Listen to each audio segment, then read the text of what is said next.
Hi Capricorn, welcome to your end of April 2019 General Tarot Update. It's Rena here. I looked at the bottom of the cards to make sure I didn't have the deck upside down. I actually did have the deck upside down. So every card would have been upside down. So I'm just shuffling the cards.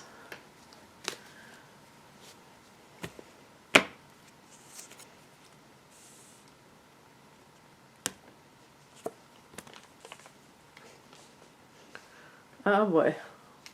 Someone's pregnant. Somebody's knocked out. Wow. First three cards, all major. What? Say what? Oh no. Oh no, you didn't. I can't believe this. Okay. So 5 out of 6 cards are major arcana cards. Okay. And you know, this is a general reading, but my gosh, what are the chances here? And I mean, I would say that Capricorn, out of all signs, because of all these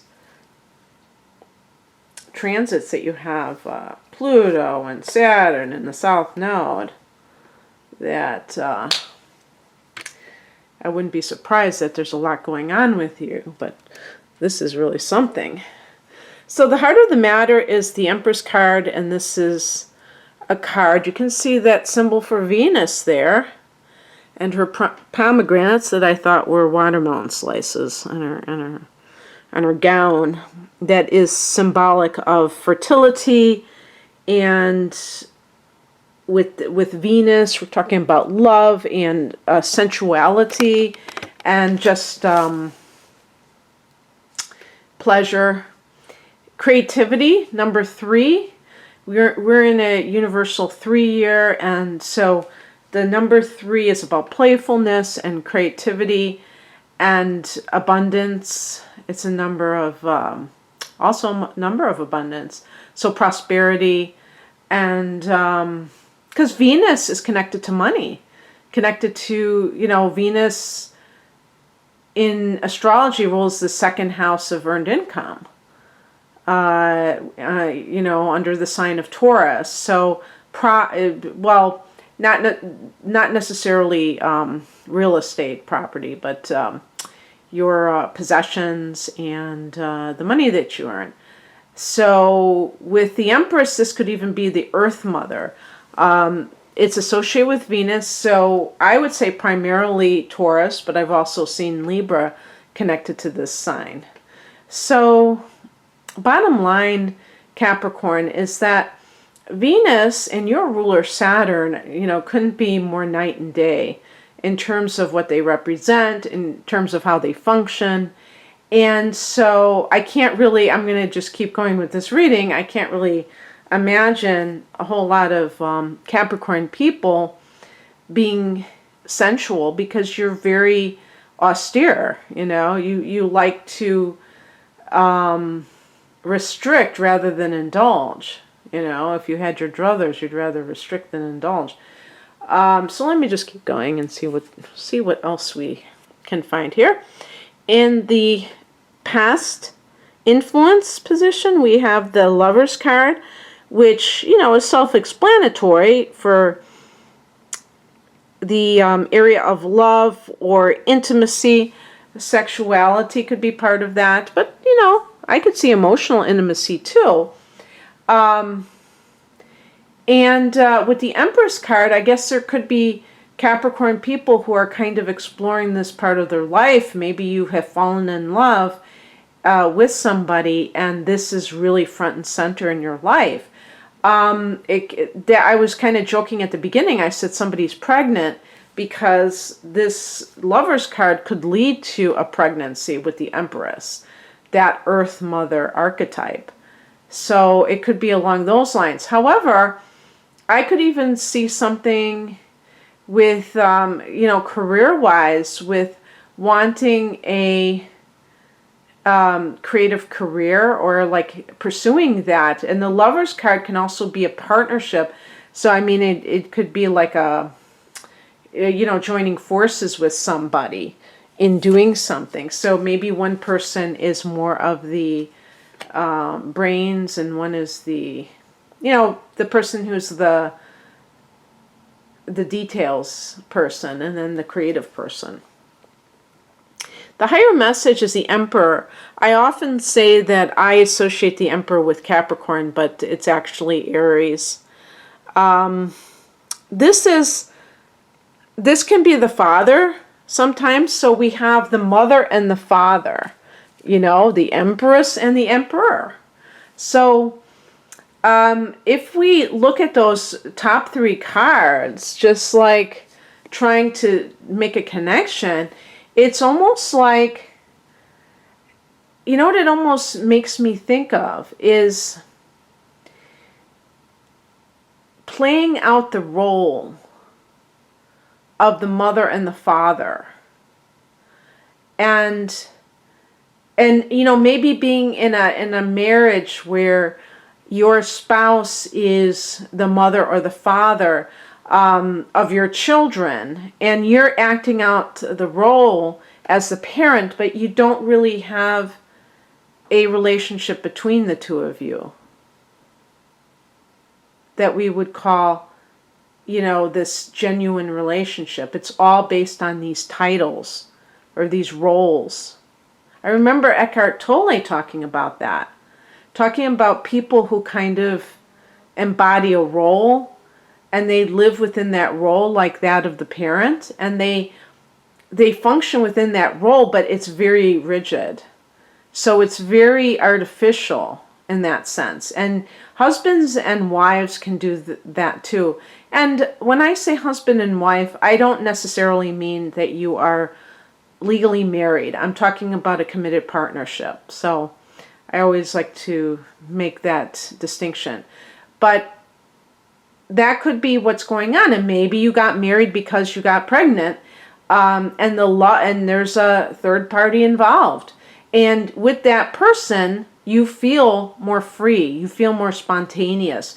That person is allowing you to transcend that role of the mother, for instance. Since this isn't front and center, we're going to focus on the female energy of this.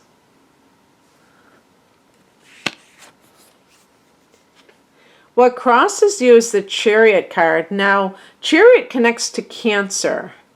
So if I'm busting you out about who your lover is, if that's a Cancer, then this would say that it's a problematic relationship. One thing I will say about the Chariot too, by the way, it can be about travel. So there's some problems with travel for whatever reason. But the Chariot is about success. And so this is suggesting a lack of success. And what I would say along those lines is that if there is a third party involved and you are having an affair because your partner is very rigid and there's that sense of you don't feel like affection coming from this person. It's like this person has a very autocratic attitude, and you just feel like they exist to give orders or something like that. The reason I think the Chariot card is in this position is because the Lovers card suggesting this exciting affair is really saying that it's not meant to be something that is permanent. In other words, it's kind of like a bridge of awareness to awareness that you have, that there's more to life than what you're dealing with. But in and of itself, it may not be a very realistic relationship. It may be more of a fantasy that you can play out than a day in, day out type of relationship. And that's what makes it so exciting. If it was something where I always talk about the dirty socks on the floor, that's real life. But you don't find that in Harlequin romances. It's always these grandiose scenes. And life is mostly about ordinary moments. And whoever you can go through those ordinary moments with, but injecting excitement into your life as you figure things out, as you may be kind of distancing yourself from the Emperor, it may be a necessary step. I don't endorse infidelity, but I know it exists. I know that it exists a lot. And so I'm trying to look at it from a more constructive perspective. The advisor, what's coming in, is represented by the Tower card. So, I mean, typically, this is kind of a warning. If you play with fire, you can get burned. If you are being deceptive, it can come back to you, bite you in the butt, and then you have a crisis on your hands. Because also the Tower is like something has to give. That you cannot just keep going as you are and expect things to just miraculously change. I feel like this is more of a personal relationship. I was thinking that perhaps some of these cards could be connected to work, and I suppose it still can. But I see, like, if you are somebody who really is longing for a more creative career, the cards do favor that. And maybe sometimes it takes a crisis to push somebody into following their dreams.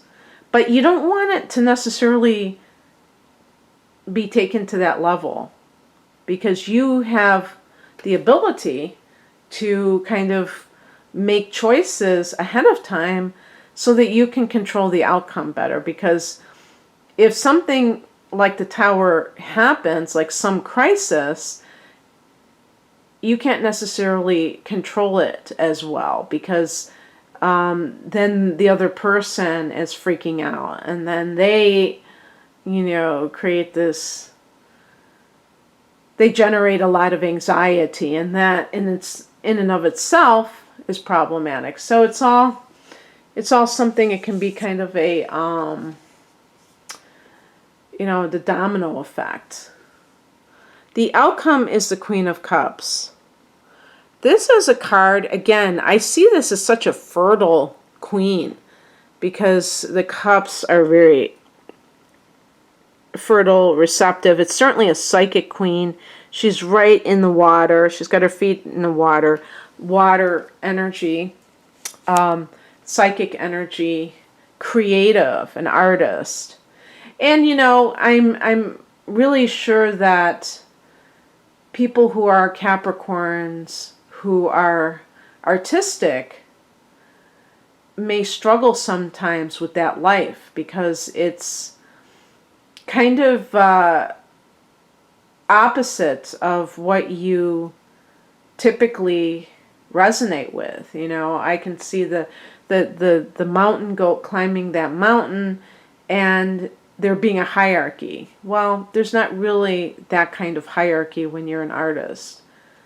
Yeah, you can be at the top of your game in your career, and you can win awards and stuff like that. But I think that in general, it's a lot more free-flowing and not clearly defined. So this is a situation where you have to, it's like a spiritual path. I mean, the Queen of Cups is a very psychic woman, and this is a double feminine energy. Feminine energy, or yin energy, is internalized. It's not projected onto the world. It's very kind of insular inside, and this is why it favors meditation and creative pursuits, because they come from, if you are somebody who is creative, you know that when you're trying to, come up with these ideas, it's almost like meditation, or you might even liken it to meditation, where you're kind of sitting still. You're not, that's that passivity of the feminine energy, waiting. It's like waiting for the birth of an idea. And so this is what I kind of sense from this card. It's certainly not a card of a lot of action in the outer world. Also, and it's connected to Cancer, I believe, as well. So we have two Cancer connections here. Now, now I have to say yes, because Cancer is the opposite sign of Capricorn. So it could be timing. It could be timing, and it could be like directing us to the summer. Well, I'll say July, when we have eclipses in both Cancer as well as Capricorn, your sign. So when we have that solar eclipse, or actually, yeah, when the solar eclipse will be in that 7th house for you of committed partnership. So lots of new beginnings. Again, partnership, the Lover's card. So it could connect with work as well. Maybe the Lover's card for some of you is dealing with clients one-on-one and having that intimate connection. And I could even see with even though the Empress to me is more creativity than like a spiritual kind of a business, but that sense of the healing arts and or something that you do, if you do something even like for beauty, like something that you improve somebody's appearance, or a beautician, and you do it one-on-one. Maybe that is kind of coming into play more at this point because of your career choice. But in any case, the point is that I think that you are kind of leaning in that direction. And there's like a gentle quality here. I don't always sense that from Capricorn. A lot of times I think of both men and women who are born under Capricorn as being, rather tough, at least, their image, and really, really driven. And this is, there's like a languid quality of the Empress. She's kind of like chilling. She's not, she's not type A personality. And so it almost reminds me of like a woman who may have gotten pregnant unexpectedly. And maybe the Tower card was that sense of it happening unexpectedly. But you wanting it. It's not like an unwanted pregnancy, but you just, maybe it's with your lover, not your husband. I don't know. It's a very interesting spread, to say the least. And I'm sure that you may have other ideas of what this might mean for you. But if you would like a personalized reading, Capricorn, I do have a link below for that. And I wish you a lot of creativity and sensual pleasures in at the end of this month. Oh yeah, and the sun goes into Taurus. So there you go. And that's a fellow earth sign. Oh, you know what? Taurus is your 5th house. So that's the house of love and even recreational sex. Oh, and conceiving children. So there you go. Okay, take care, Capricorn. Bye.